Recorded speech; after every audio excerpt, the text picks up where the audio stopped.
High, আমি সোনালী চৌধুরী। আপনারা দেখছেন নিউজ অল ইন্ডিয়া। আমিও দেখছি, আপনারাও দেখুন। নিউজ মানেই আমরা।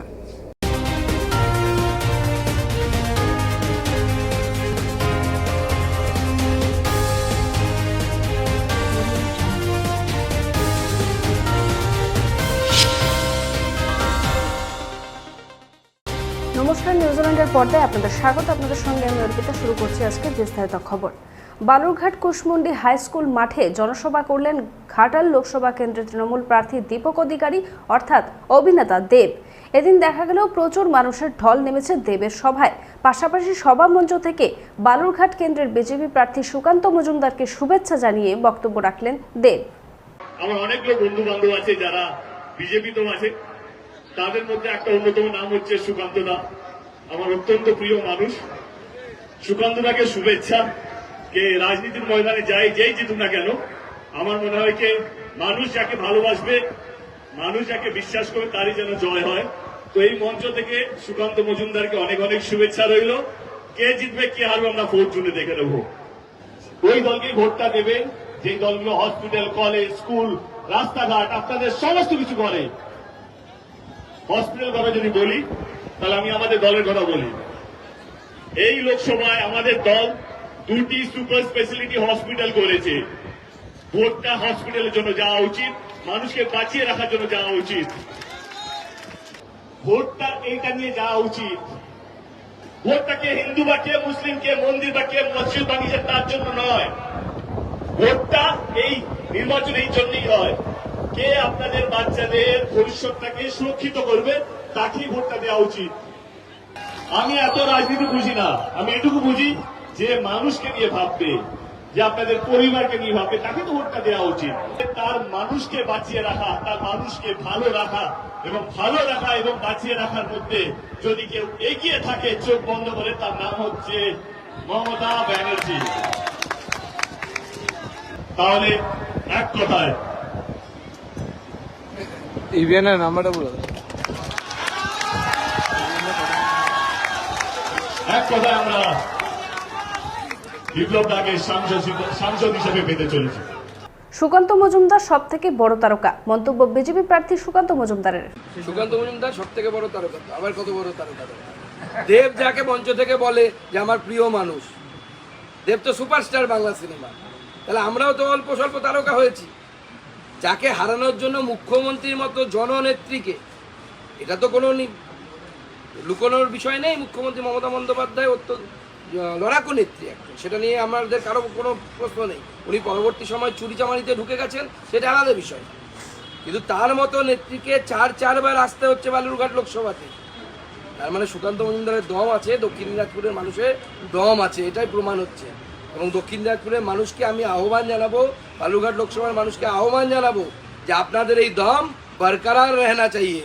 মুখ্যমন্ত্রী যেন এরকম বারবার আসতে বাধ্য হয় সুকান্ত মজুমদারকে হারানোর চেষ্টা, এবং কোনোবার যেন সফল না হয়। প্রত্যেকবার যেন দক্ষিণ দিনাজপুরের মানুষ যেতে, বালুরঘাট লোকসভার মানুষ যেতে। সময় এখন একটি ছোট্ট বিরতি, ফের আসছে বিরতির পর। আপনি কি ভ্যাকেন্সি ল্যান্ডের সন্ধানে রয়েছেন? চিন্তা না করে আজই যোগাযোগ করুন ঋত্বিকা এন্টারপ্রাইজে। আমরা রুবি হসপিটালের 3 কিলোমিটার থেকে 12 কিলোমিটারের মধ্যে ল্যান্ড সেল করি। ভ্যাকেন্ট ল্যান্ডের দাম 80,000 থেকে 2,70,000-এর মধ্যে। তাহলে আর দেরি কেন, আজই চলে আসুন আমাদের অফিসে।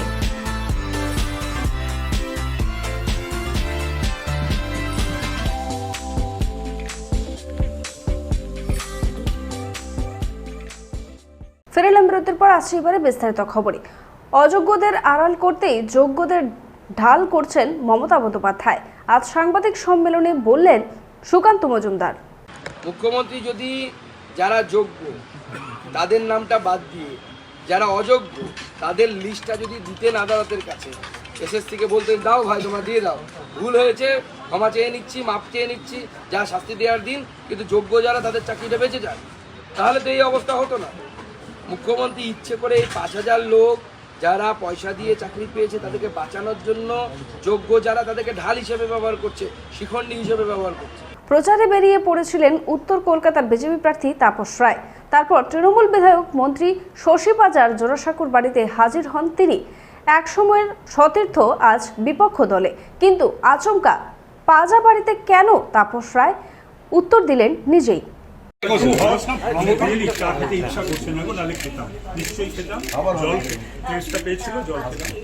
পাজা পরিবারের একটাও ভোট কি আসবে?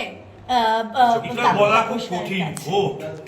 ভোট এমন একটা জিনিস, তুমি যাদের কাছে আশা করছো হয়তো পাচ্ছ না, যাদের কাছে আশা করছো না তো পাচ্ছ।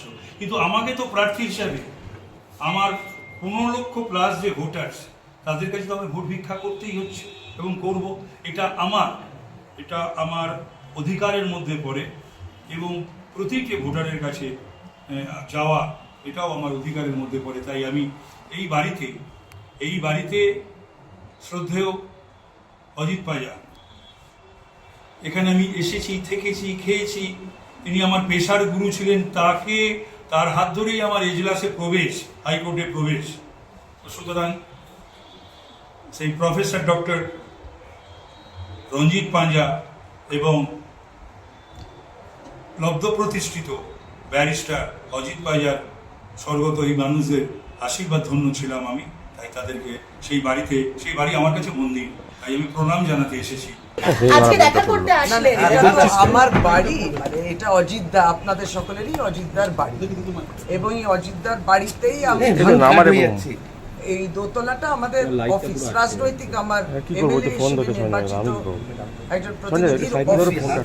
এবং আচমকাই দেখি ভারতীয় জনতা পার্টির কলকাতা উত্তরের প্রার্থী শ্রী তাপস রায় এসছেন এবং আপনাদের সঙ্গে কথা বলছিলেন। তিনি তার শ্রদ্ধা জানালেন অজিত পাজাকে। সময় এখন একটি ছোট্ট বিরতির, ফিরে আসছে বিরতির পর। আরজু মানেই আপনার মনের মতো ফার্নিচার।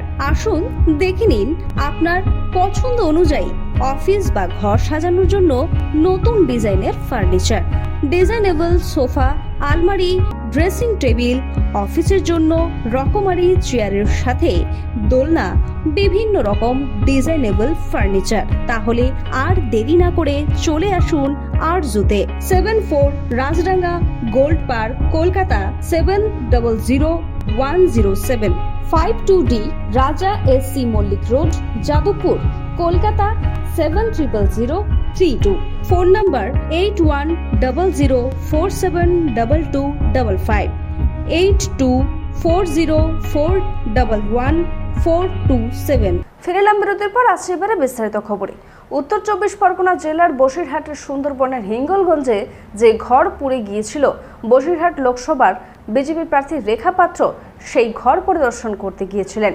সেখানে এরপর পরিদর্শন শেষে সাংবাদিকদের মুখোমুখি হন রেখা পাত্র।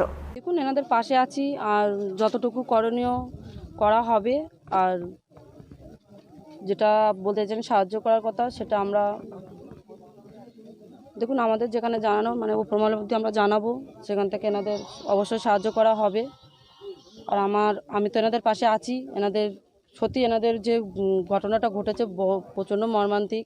দেখি সত্যি আমরাও গরিব মানুষ, তো প্রচণ্ড আমারও সত্যি বুকের ভিতরটা খুব কষ্টে হাহাকার করছে।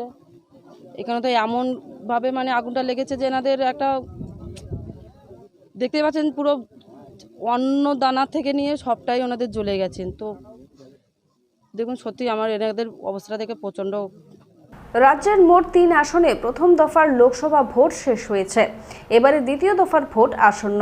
তার আগে তৃণমূল সাংসদ অভিষেক বন্দ্যোপাধ্যায় জোর কদমে চালাচ্ছেন নির্বাচনী প্রচার।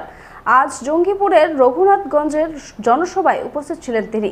একাধিক ইস্যু নিয়ে এদিন বিজেপিকে কটাক্ষ করলেন অভিষেক বন্দ্যোপাধ্যায়। 4 বছর ধরে বিচার ব্যবস্থাকে কাজে লাগিয়ে আর যে বিচারক রায় দিয়েছিল সে আজকে বিজেপির প্রার্থী। দেখছেন কি অবস্থা? আগে চোরেরা চুরি করে জেলে যেত, যে বিচারকরা রায় দিত চোরেরা চুরি করে জেলে যাবে, আর এখন বিচারকরা বিচার ব্যবস্থা ছেড়ে দিয়ে চোরেদের হাত ধরে বিজেপি জয়েন করছে। কি করুণ পরিস্থিতি দেশে, আপনারা ভাবতে পারছেন? সে ইডি সিবিআই কে লাগিয়েছিল আমার বিরুদ্ধে, আমায় কখনো দিল্লিতে ডেকেছে, কখনো কলকাতায় ডেকেছে, এমনকি আমার স্ত্রী, আমার বয়স্ক মা বাবা কেউ ছাড়েনি, সবাইকে ডেকেছে, সবাইকে হেনস্থা করেছে। পরবর্তীকালে আমি যাতে মিটিং না করতে পারি আমার হেলিকপ্টার পর্যন্ত রেড করেছে ইনকাম ট্যাক্স দিয়ে। আর 2 দিন আগে আমাকে মারার পরিকল্পনা করেছিল, সেটাও কলকাতা পুলিশ হাতে নাতে ধরেছে। আমি আমার প্রাণ নিয়ে চিন্তিত নই, আমি মানুষের জন্য কাজ করার লোক, আর আমি মানুষের সর্বক্ষণের কর্মী। মানুষের আস্থা ভালোবাসা যদি আমার সাথে থাকে, মানুষের জনসমর্থন যদি আমার সাথে থাকে, পৃথিবীর কোনো শক্তি আমার কেশাগ্র স্পর্শ করতে পারবে না, এই বিশ্বাস আমি রাখি। সময় এখন ছোট্ট একটি বিরতি, ফিরে আসছে বিরতির পর। গাড়ি চালানো শিখতে চান? দীর্ঘ 24 বছর ধরে সরকার অনুমোদিত স্কুলে মহিলা এবং পুরুষদের গাড়ি চালানো শিখিয়ে এবং ড্রাইভিং লাইসেন্স দিয়ে রোজই রোজগারের সুবন্দোবস্ত করে দেওয়া হয়। এক্ষুনি চলে আসুন সরকার অনুমোদিত নস্কর মোটর ট্রেনিং স্কুলে, তিলচলার থানার সামনে, ভিআইপি নগর এবং অজয়নগর, মুকুন্দপুরে।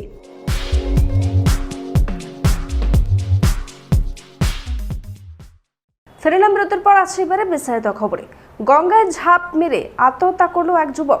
বালি ব্রিজের উপর থেকে গঙ্গায় ঝাঁপ মেরে আত্মহত্যা করলো এক যুবক। প্রত্যেক দিনের মতো আজও প্রাতঃভ্রমণকারীরা যখন বালি ব্রিজের উপরে প্রাতঃভ্রমণ করেন, সেই সময় দেখতে পান এক যুবককে বাইকের মধ্যে বসে থাকতে। এরপরে দেখতে পান দূর থেকে ওই যুবক বাইকের উপর উঠে গঙ্গায় ঝাঁপ দেন। প্রাতঃভ্রমণকারীরা খবর দেয় বালি থানার পুলিশকে। ঘটনাস্থলে পৌঁছায় বালি থানার পুলিশ। ওই যুবকের পরিচয় জানা যায়নি। ঘটনার তদন্ত করছে পুলিশ।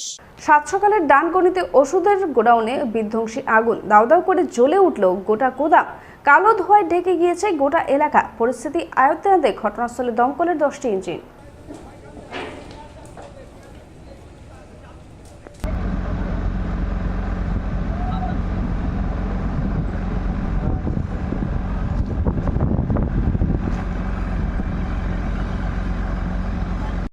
সময় এখন ছোট্ট একটি বিরতির, ফিরে আসছে বিরতির পর। রুবি হসপিটালের খুব কাছে, বিমান্তা হোটেলের পাশে Ruby guest house. Ruby guest হাউসে আসলেই আপনারা কম দামে পেয়ে যাবেন রুম ভাড়া। তাহলে আজই চলে আসুন রুবি গেস্ট হাউসে। Ruby guest house. ফেরিলাম বিরতির পর আসছে এবারে আবহাওয়ার খবরে। ফের তাপপ্রবাহের চোখ রাঙানি দক্ষিণবঙ্গে, বাদ যাবে না উত্তরবঙ্গ, এমনটাই আবহাওয়া দপ্তর সূত্রে জানা গিয়েছে। সকাল 11টা থেকে বিকেল 4টে পর্যন্ত অত্যন্ত প্রয়োজন ছাড়া রোদে না বেরোনোর পরামর্শ দিয়েছে আবহাওয়া দপ্তর। খবর এখনকার মতো এই পর্যন্তই। দেখতে থাকুন নিউজ অল ইন্ডিয়া, খবর মানি আমরা। শুভরাত্রি।